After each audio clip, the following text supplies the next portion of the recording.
Welcome to speedy academy. आशा करते हैं तुम सभी लोग मेरे स्टूडेंट बहुत ही अच्छे होंगे। कोरोना काल में काफ़ी दिनों से मैं आया नहीं था, फिर कुछ इंग्लिश का एरर मैंने नोट सेलेक्ट करके रखा हूँ जो तुम लोगों के सामने मैं रख रहा हूँ, ठीक है। और इस एरर को अगर वीडियो में समझने में तुम लोगों को परेशानी होता है या प्रॉब्लम है तो मुझे कॉल करके डायरेक्ट कॉल कर लेना, मैं उसे क्लियर कर दूंगा। या नेक्स्ट क्लास में लेने आऊँगा मेजिया में, तो उस दौरान मुझसे पूछ लेना। समझ में आ जाना चाहिए। मैं काफ़ी सरल भाषा में बहुत ही धीरे धीरे बताने जा रहा हूँ, ठीक है। देखो, पहला रूल ये बता रहा है modal actually verb. Modal verb क्या होता है? मॉडल वर्ब होता है can, could, may, might, should, ought to, ये सब जो होता है ना, मॉडल वर्ब होता है। तो मॉडल वर्ब में एक कोई भी सेंटेंस में एक मॉडल वर्ब हो सकता है, दो मॉडल वर्ब हो सकता है, तीन मॉडल वर्ब हो सकता है, लेकिन उस सेंटेंस में दो मॉडल वर्ब एक साथ नहीं हो सकता है। यहाँ पे है he should must do it, he should must do it. यहाँ पे देखो शुड भी है और मस्ट भी है। दो मॉडल वर्ब, अभी हम कुछ देर पहले क्या बोले कि मॉडल वर्ब तुम्हारा दो हो सकता है, तीन भी हो सकता है, एक भी हो सकता है, लेकिन दोनों एक साथ नहीं हो सकता है। तो उस समय क्या करना है, शुड और मस्ट इन दोनों के बीच में एंड যোগ कर देना है।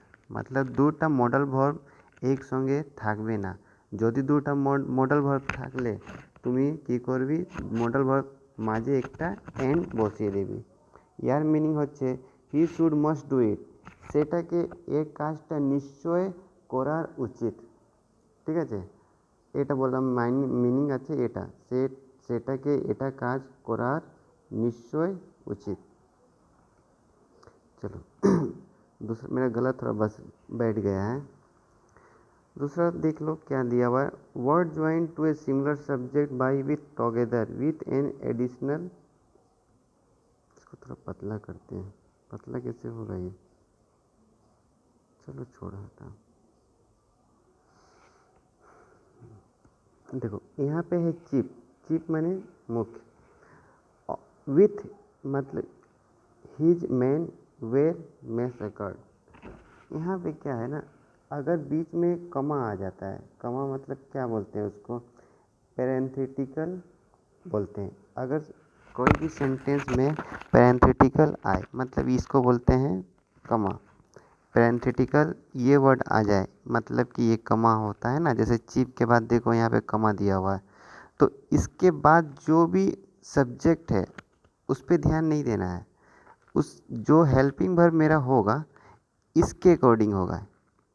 चीफ के मतलब चीफ हमारा सिंगुलर है, तो यहाँ पे हेल्पिंग वर्ब क्या होगा, सिंगुलर होगा।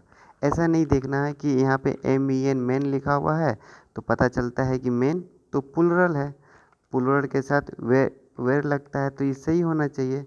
ऐसा नहीं करना है। क्या करना है, जहाँ भी तुम्हें सेंटेंस में एक कमान नज़र आ जाए, यानी इसको बांग्ला में क्या बोलते हैं, इंग्लिश में बोलते हैं पैरेंथेटिकल और हिंदी में बोलते हैं कमा। इस मतलब ये देखो चिप के बाद जो लिखा हुआ है, ठीक है। तो ये दर्शाता है एक सिंगल सब्जेक्ट को दिखाता है, मतलब एक सब्जेक्ट पहला वाला सब्जेक्ट को दिखा रहा है। तो जो भी हेल्पिंग वर्ब होगा ये इसके अकॉर्डिंग होगा। चलो 3 नंबर रूल देखते हैं, काफ़ी सारा रूल है, ये तो काफ़ी इजी है, तुम लोग को देख के ही पता चल जाना चाहिए। देखो, when the subject of the verb is relative pronoun. Relative मतलब कि मैं जैसे आई है, आई में उसके साथ रिलेटिव प्रोनाउन आता है ना। रिलेटिव मतलब क्या होता है तुम्हारा, आई के साथ क्या होता है, रिलेटिव तुम्हारा संबंध दिखाता है। मतलब मैं जो, जैसे ही हु, तो यहाँ पे एक संबंध हो जा रहा है, ठीक है। तो ये जो रिलेशन बता रहा है हु का, इसके बाद यहाँ पे इज है। इज हु को देख के इज नहीं करना है, जो तुम्हारा सब्जेक्ट है उसी के अकॉर्डिंग तुम्हारा हेल्पिंग वर्ब होगा। तो आई के साथ तो इज नहीं होता है, एम होता है, तो इसलिए ये तुम्हारा आई के साथ एम होना चाहिए।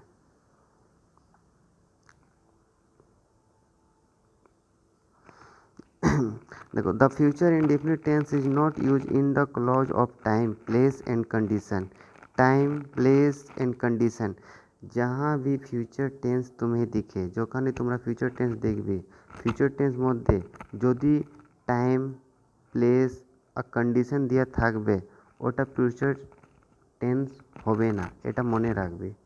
দেখো, এখানে সেন্টেন্স বলা হচ্ছে I shall wait for you, আমি তোমার জন্যে ওয়েট করব।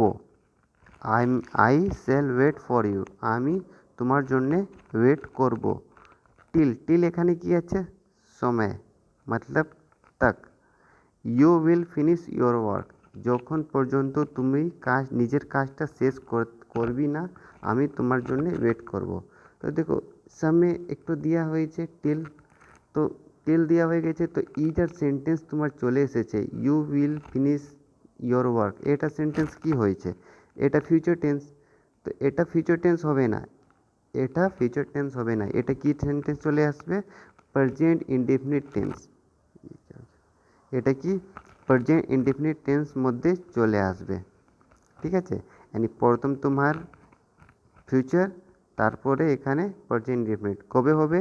যখন তোমার টিল, নাইলে একটু জায়গার নাম, নাইলে তোমার একটা কিছু কন্ডিশন, বাট এরকম থাকবে, নেক্সট সেন্টেন্সটা প্রেজেন্ট ইনডেফিনিট চলে আসবে, ঠিক আছে?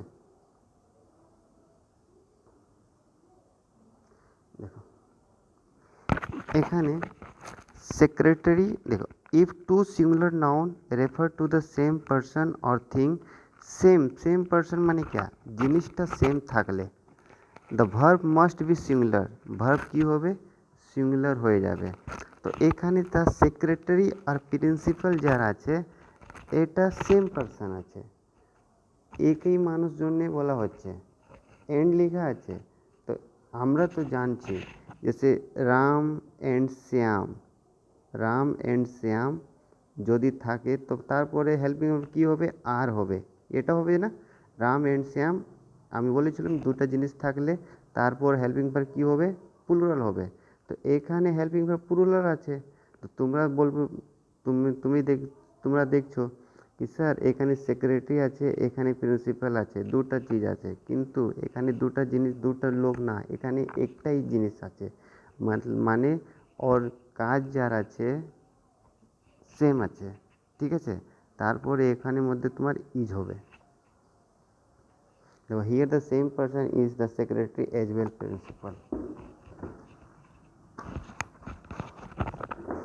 নেক্সট দেখছি, when the subject joined by or nor are of the different number, the verb must be plural and plural subject must be placed next to the verb.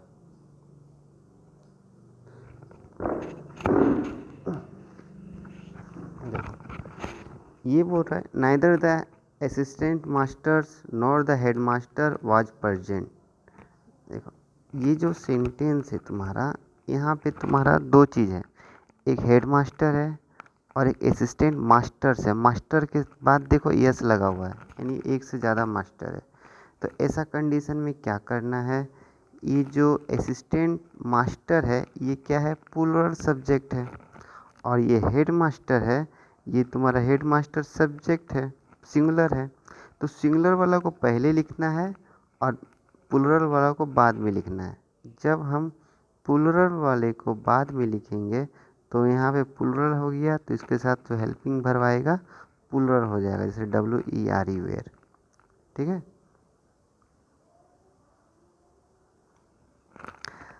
यहाँ पे है एक कलेक्टिव नाउन। देख, कलेक्टिव नाउन क्या बोलते हैं? Collective noun जैसे होता है आर्मी, ठीक है, उसी तरह पुलिस, ये सब कलेक्टिव नाउन है। मॉब, ये सब क्या है? कलेक्टिव नाउन है। कलेक्टिव नाउन और भी है, जैसे कि कमिटी। इस सब में से क्या तुम्हें दिखाई दे रहा है? पता चल रहा है कि एक से ज़्यादा है, অনেকগুলো জিনিস, অনেকগুলো মানুষ আছে, নাইলে অনেকগুলো জিনিসগুলো আছে, এক থেকে অনেক বেশি আছে, তারপরে এটাকে কলেকটিভ নাউন বলা হচ্ছে। কলেকটিভ নাউন, যদি কলেকটিভ নাউন থাকলে ওখানে একটা যদি পুলিশ আছে, তো পুলিশ সঙ্গে কি হবে? ইজ হবে না আর হবে? দেখো, কখনো police is the collective noun, ঠিক আছে। Army is the collective noun, মানে একদিকে অনেকগুলা চিজ আছে, তো এখানে সাবজেক্ট ইজ হবে না আর হবে, ওয়াজ হবে না ওয়ের হবে, ওইটা আমি জিজ্ঞাসা করছি। দেখো, ज़्यादा মাথা খাটাने का बात नहीं है। তোমাকে প্রথমে সেন্টেন্সটা এটা নক করতে হবে, এটা দেখতে হবে সেন্টেন্সের মানে কি, মানে কি ওখানে যার কাজ হচ্ছে ওখানে সবাইজন মিলে একটাই একরকম কাজ করছে না, সবাইজন যতজন আছে ওইটা আলাদা আলাদা কাজ করছে, মানে গোল সবাইদের কমন গোল আছে, নাহলে ডিফারেন্স আছে, নাহলে ইন্ডিভিজুয়াল আছে। যদি ইন্ডিভিজুয়াল থাকবে ওখানে তোমার হেল্পিং ভার্ব প্লুরাল হবে। ইন্ডিভিজুয়াল মানে যদি এখানে দেখো কি লেখা আছে, the military where called out, এখানে বলা হচ্ছে कि मिलिट्री को बुलाया गया। यदि मिलिट्री को यहाँ बुलाया गया है तो सभी मिलिट्री एक एक करके आएगा, अपने पैर से चल कर आएगा ना, तो सब अपना अपना अलग अलग तरह से काम कर रहा है ना, तो उस समय हेल्पिंग वर्ब वेयर होगा।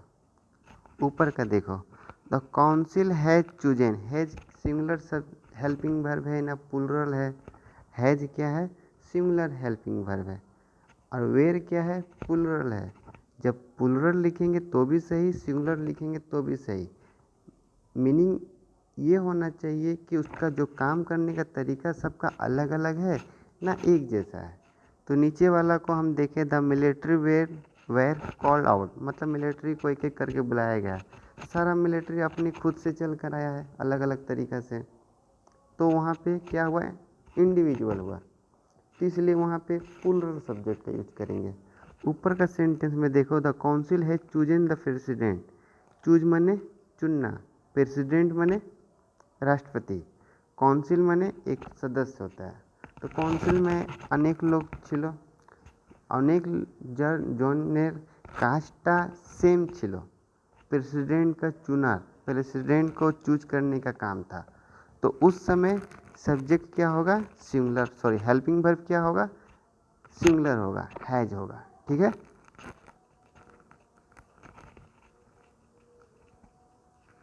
ये बहुत अच्छी क्लियर कर देते हैं। देखो, two or more singular subject connected by nor either or neither nor taken a verb in the singular subject. ज़्यादा ध्यान नहीं लगाना है इस तरह का सेंटेंस में, क्या करना है, नाइदर ही nor I were there, I के बाद वेयर लिखा हुआ है ना, ये जो वेयर है यहाँ पे वेयर नहीं होगा वाज होगा। तुम बोलोगे सर कुछ देर पहले आप बोले थे प्लूरल कीजिए, कुछ नहीं करना है, क्या करना है प्लूरल कब करते हैं, पहले वाला अगर यहाँ पे रहता तुम्हारा ही और यू, ठीक है, तब यहाँ पे हम यू को बाद में लिखते हैं, जब यू पहले आ जाता तो यू के साथ वेयर चला आता, ठीक है। और यहाँ पे ही क्या है फर्स्ट पर्सन सिंगुलर है, आई क्या है फर्स्ट पर्सन सिंगुलर है, दोनों सिंगुलर है ना, तो इसमें तुम्हारा आई भी पहले आ सकता है, ही भी पहले आ सकता है, लेकिन जो बाद में आएगा उसी के अकॉर्डिंग हम हेल्पिंग वर्ब लिखेंगे। तो आई बाद में आया इसलिए आई वाज देयर होगा, ठीक है। ऐसा नहीं कि ही और आई दो लोग हैं तो उसके लिए वेयर लगाएंगे, ऐसा करने का दरकार नहीं है। इसके बाद नाइदर ही नॉर के बाद या और के बाद जो भी सब्जेक्ट आएगा उसके अकॉर्डिंग हेल्पिंग वर्ब लिखेंगे, ठीक है।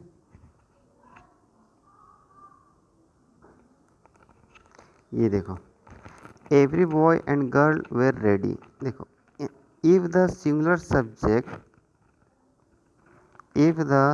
Subject are preceded by each or every, each माने क्या होता है हर एक लोग, एवरी माने क्या होता है प्रत्येक जन आलादा आलादा करे, एर मध्य तुम्हें की करते होबे इच एवरी संगे हेल्पिंग वर्ब माने क्या was were is am are can, ये रकम एटा बोला जाए হেল্পিং ভার্ব।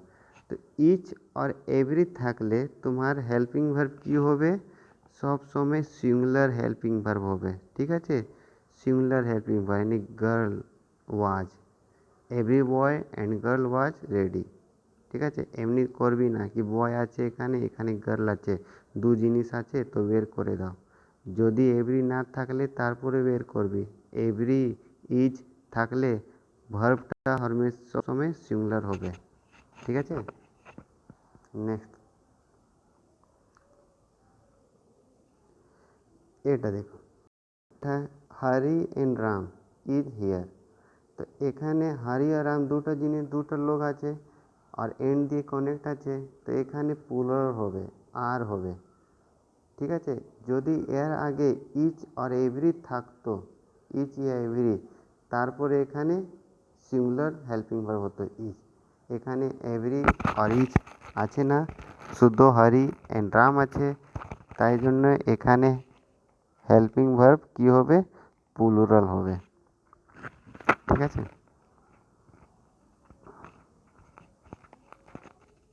देखो, जब मैं टेंस पढ़ा रहा था काफ़ी लोगों का प्रॉब्लम हो रहा था।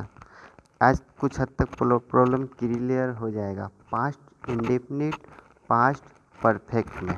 ठीक है, देखो, present perfect tense is not use with the adverb of past time like study in the 1919। देखो, अगर उन स्टडी दिए है तो मतलब कालेर जन्य कथा होच्छे, तो যদি কাল আসবে, जैसे आई वेंट स्टरडे, मैं कल আমি কালকে গিয়েছিলাম, तो यार इंग्लिश क्या होगा, I went yesterday, I went to Kolkata yesterday. ঠিক আছে, তো স্টারডে এটা পাস্ট ইনডেফিনিট চলে আসবে। যদি স্টারডে আর ইন 1919 मतलब ইয়ার লেখা থাকবে, এটা কি সেন্টেন্স চলে আসবে, পাস্ট ইনডেফিনিট। ঠিক আছে, আর পাস্ট পারফেক্টে কী কনফিউশন হচ্ছিল তোমাদের, পাস্ট পারফেক্টের মধ্যে দুটা সেন্টেন্স থাকবে, जैसे এটা হলো past perfect tense, past perfect টেন্সের মধ্যে দুটো অ্যাকশন থাকবে। এখানে দেখো, when I reach the station, যখনই আমরা স্টেশন রিচ করলাম मतलब পৌঁছে, দ্য ট্রেন অলরেডি লেফট। তো এখানে রিচ কি হলো, past indefinite, I reached. Train already lift, এটা কি হলো, পাস্ট ইনডেফিনিট। তো দুটো পাস্ট ইনডেফিনিট হবে না, এটা কি হবে, লাস্টের সেন্টেন্স যার আছে ট্রেন হ্যাড অলরেডি লেফট, এটা হবে পাস্ট পারফেক্ট, আর প্রথম সেন্টেন্সটা হবে পাস্ট ইনডেফিনিট। ইয়ার মানে পাস্ট পারফেক্ট কবেও ইউজ হবে, যখনে তোমার দুটা অ্যাকশন থাকবে। ঠিক আছে, রোগীর আসার সরি ডক্টর আসার আগে রোগীটা মারা গেল। ঠিক আছে, আর পাস্ট ইনডেফিনিট কবে হবে, পাস্ট ইনডেফিনিট তোমাদের এখানে স্টারডে 1919 এরকম যদি সেন্টেন্সে থাকবে, ওটা पास्ट इंडेफिनिट चले जावे। नेक्स्ट देखो, ये शायद हम करवाए थे अभी, ये डबल हो गया। देखो, दो ठो मॉडल्स वर्ब एक साथ नहीं होता, उसके बीच में एंड हो जाता है।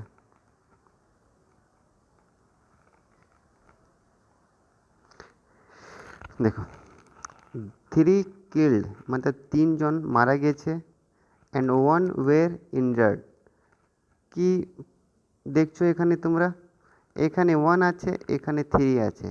3 মানে क्या, অনেক অনেক প্লুরাল সাবজেক্ট, যখন তোমরা প্লুরাল থাকবে তো 3 সঙ্গে ওয়ের হবে, এটা তো সবাই জানো।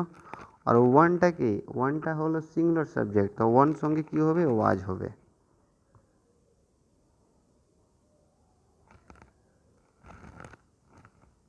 এটা তো হয়ে গেছে, ये भी हो गया, ये भी हो गया, ये हो गया,